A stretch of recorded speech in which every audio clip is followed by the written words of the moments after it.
ఈ ప్రపంచం చాలా తెలివైందని నువ్వు ఆలోచించగలిగితే నువ్వు చాలా తెలివైన వాడు. ఎప్పుడైతే తెలివైన వాళ్ళు నేను తప్ప నా చుట్టూ ఉన్న వాళ్ళంతా తెలివైన వాళ్ళు నువ్వు అనుకోగలిగితే వాళ్ళ నుంచి నువ్వేదో కాపీ చేస్తావు. అప్పుడు వాళ్ళందరికన్నా సూపర్ పవర్ గా తయారవుతావు. అప్పుడు ఏమవుతుందో తెలుసా? నీ చేతలు, నీ పని, నీ మాటలు చాలా గొప్పగా మారిపోతాయి. తెలియకుండానే వాళ్ళందరూ నేను చాలా తెలివిగా చూస్తా ఉంటారు. నువ్వు అందరిలోనూ తెలుగు గలవాడు అయ్యావు అంటే వాళ్ళందరూ నీకన్నా తెలుగు గలవాలని నువ్వు అనుకున్న బట్టి అలా జరిగింది. కానీ సెకండ్ పాయింట్ రివర్స్ లో చెప్తున్నానండి. నేనే తెలివైన వాడిని అందరికంటాను అనుకుంటే అందరూ చూసి ఏమనుకుంటారంటే వీడు చాలా తెలివిగలడు అయిపోదామని అనుకుంటున్నాడు కాబట్టి వీడి దోలు వీడిగా తీర్చేయాలి అని సమాజంలో చాలా మంది బెంగింగ్ గాను వంకరగాను ఇబ్బంది పెట్టేలాగా తయారవుతారు. ఆఖరికి అందరూ తెలివైన వాళ్ళు అవుతారు, మనం తెలుగు తక్కువగా మిగిలిపోతాం. ఇప్పుడు చెప్తున్నానండి, మనం తెలివైన వాళ్ళ వ్యక్తిగా మిగలాలా, తెలుగు తక్కువగా వ్యక్తిగా మిగలాలా? తెలివైన వ్యక్తిగా మిగలాలి అంటే మనమే తెలుగు తక్కువ వాళ్ళు. ప్రపంచం అంతా తెలివైంది కదా అనుకుంటే అందరి నుంచి కాపీ చేసే గుణం వస్తుంది.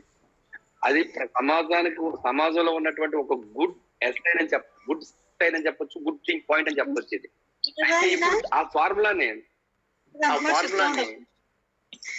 ఫార్ములాని మనం కాపీ చేసి ఆ ఫార్ములా నుంచి తీసుకుని వెస్టేజ్ కి అన్వయించుకుందాం, వెస్టేజ్ కి యాడ్ చేసుకుందాం. ఒక్క పాయింట్ చిన్న టెక్నిక్ అది ఏంటంటే, ఇప్పటి వరకు నేను ఎంతకు చెప్పింది అది సమాజానికి సంబంధించిన పాయింట్ అండి. అది నాట్ ఓన్లీ వెస్టేజ్, దాంట్లోంచి ఒక పాయింట్ తెచ్చుకుందాం ఇక్కడికి. ఇప్పుడు కొత్త వ్యక్తుల్ని మీరు ఎలా గ్యాదర్ చేయాలి? మీరు వెస్టేజ్ చేయండి, బాగుంటుంది. వెస్టేజ్ లో లక్ ఉంది, వెస్టేజ్ లో కారు ఉంది, మీరు చాలా బాగుంటారు, రండి అని చెప్పి ఎవరికి చెప్పండి. అలా చెప్తే మనం చాలా తెలుగుగలవాళ్ళం అయిపోతాం. మనలో మనకి అవతల వాడు తెలుగు తక్కువగా అంచనేస్తాడు. నేనేం చెప్తున్నానంటే వెస్టేజ్ ఎలా చెప్పాలంటే, నేను వెస్టేజ్ చేస్తున్నాను, ఈ మధ్య స్టార్ట్ చేశాను. మా ఫ్రెండ్ ఒక ఆయన పనుకులో ఉంటాడు, రమేష్ గారు అని. ఆయన నాకు ఐడి నెంబర్ ఇచ్చారు, కొన్ని ప్రొడక్ట్స్ ఇచ్చారు, వాడాను, చాలా అద్భుతంగా ఉన్నాయి. మా అమ్మ చాలా బాగున్నాయి అన్నది, నా వైఫ్ చాలా బాగున్నాయి అన్నది.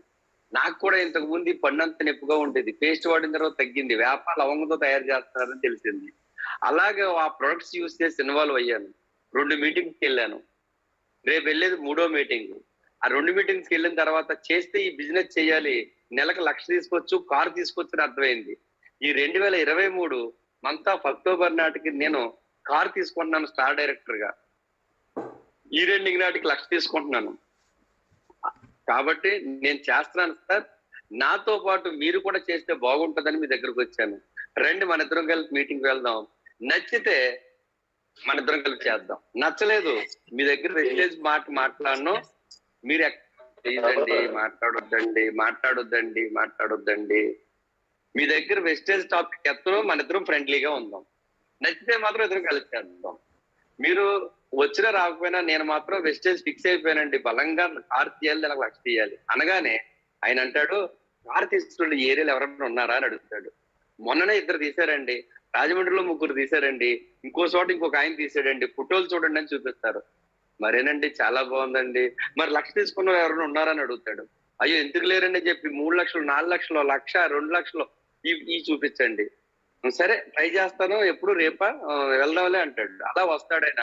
వచ్చిన తర్వాత మీటింగ్ వాతావరణం, అట్మాస్ఫియర్ ఎలా ఉంటుందో మీకు తెలుసు. అంటే మీరు గుడ్ టీమ్ తయారు చేయాలంటే వాళ్ళని వెస్టేజ్ చేయడం అనవద్దు, నువ్వు వెస్టేజ్ చేస్తున్నావని ఎక్స్పోజ్ చెయ్యి. ముందు నిన్ను నువ్వు నమ్మాలి,